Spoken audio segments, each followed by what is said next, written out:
Typically, flooring is really important. So carpeting, if you can do hardwood flooring in most of the house, what we call wet areas, so the bathrooms and the kitchen at least, and then maybe premium carpet in the either living room or the bedrooms, that's very, very good. Those typically can drive rents. Appliances, stainless steel appliances, that's what people look for now. Those allow you to be able to charge a little bit more than somebody who hasn't done that yet. Yeah. This is Maestro Minute, the show that discusses all things real estate, sharing interviews with the most successful people in the industry.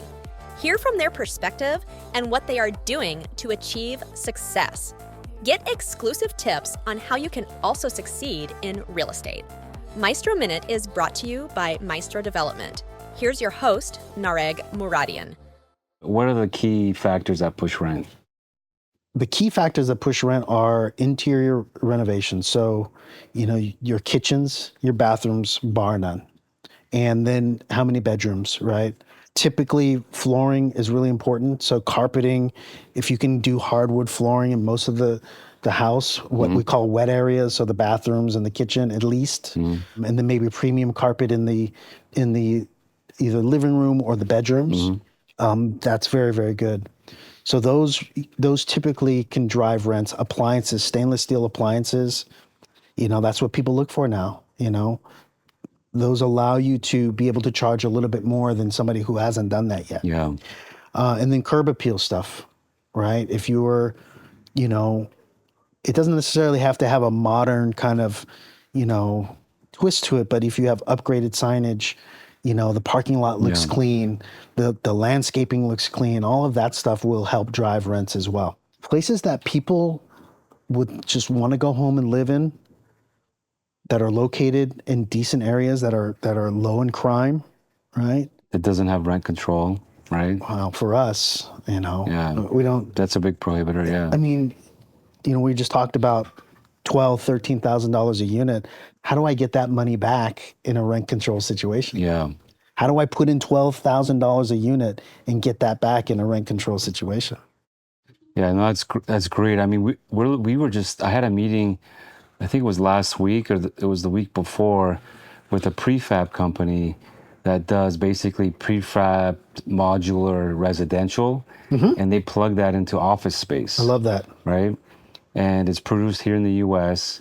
The challenge is getting the infrastructure and the layout of the building and getting these prefab units to fit, right? It's like almost like Legos, but then you have like a box trying to fit in a circle, right? Yeah. That's the biggest challenge. When you're looking at prefab stuff, what do you have to have in place in order to get do you have to have the foundation poured and basically all of your utilities ready to go and they just come and drop the walls in, or how does that work? So the prefab stuff, the way it works is obviously it's pre-manufactured, right? So it's basically cookie cutter stuff, right? They try to customize like the finishes and stuff, but for it to add value, be cost effective and fast, it's prefabricated and it has plugs into a certain place. That place it plugs into, if it's an office building, typical office buildings are usually like rectangle, right? Or square, right? And in the core is the elevator, right? Bank. So in that building that you got to upgrade the infrastructure. So you got to run power or mechanical or plumbing.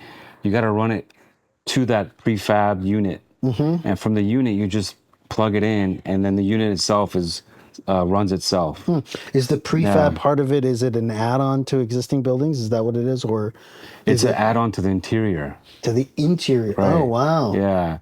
So it's like putting a prefabricated house or an apartment inside an office building, right? In office spaces, they usually have high decks, right? Floor to ceiling clearances. So there's a lot of good opportunity there. That's interesting. And from what I understand, in Canada, it's subsidized. So I think the U.S. There was just an article that just came out that I believe the federal government is going to look into subsidizing, right? Because there's a housing shortage, right? Yeah. There's affordability issues, right? Yeah. So I think it's going to happen. It's happening. It's just getting it to pencil out. Yeah. At Maestro, we're really good at looking at like the infrastructure and getting it to how to get that infrastructure upgraded Yeah. and to plug in, Yeah. right? A lot of people. So we have a property in St. Louis. It's a commercial property. It's two flex industrial properties. We don't have the greatest loan, right? Our rate is, I think, in the low fives, something like that. So nothing fantastic, but we have a 25-year M, and right now we're at about a 30% loan to value. Fixed rate to 10-year loan. We're in year 5, I think, on it, and we don't need to sell. We don't need to do anything. It's 100% occupied. It's triple net lease. Like there really isn't any kind of market dynamic that is saying, hey, you need to sell right now or within the next 2 years. Yeah. You know? Yeah. No, that's true. We looked at industrial spot close to Burbank Airport. And what we looked at a couple of, we did a couple of feasibility studies on what could that be converted into. One was housing. But the problem was when you have industrial, converting that into something else, there's a lot of infrastructure issues you're going to get. It could be hazardous waste, right? Because it's industrial. Yep. At this location, it was by the airport, so you could only go so high.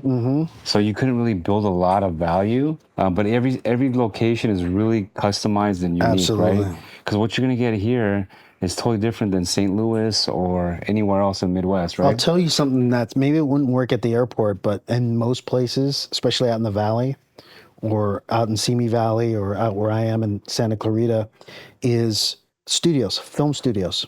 Doing film studios, even with 25-foot ceiling heights, you can still do a small production house. And if you can get in at a good basis, that because right now, you know, film studios are backed up. And I'm not just talking the big Paramounts and everything, but even the smaller spaces. The streaming revolution has taken over, and now people like you know, you're set up here. Yeah. People are renting these places, and they're just booked. And it's very difficult sometimes to get space, especially if you can set up, you know, a multi kind of area where you can have a green screen. Forget about it. And those are good conversions. So your past experience is in the entertainment side, right? Yeah. Have you thought about tapping into that in real estate, like you just mentioned?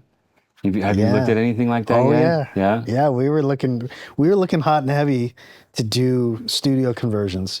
We looked very deeply into it. It was something that we're like, here's the thing. We love what we do, but when we have to fly out to North Carolina, we have to fly out to you know, Kansas City. It's a 2-day trip. Yeah. So you know, my partner Zach and I, we've been trying to find ways to be able to invest in real estate and be home by dinner. Yeah. One way is to go to Phoenix or Vegas. Shorter flights. You know, doing housing in the LA basin is not so great because of rent control and because of the, you know, the high basis we have to buy in. When we're looking locally, we're like, well, what can we do here that's a compelling enough investment where we can structure away some of the risk, but still have something that has a lot of demand? And that was one of them. I see. That was one of them that we saw. Interesting. You know, medical offices, you know, when we were chasing with you, was another. Thanks for tuning in to the Maestro Minute podcast. Make sure to rate this podcast if you found it helpful, share it with a friend that could use it, and follow us on all major podcast platforms. The Maestro Minute, powered by Maestro Development.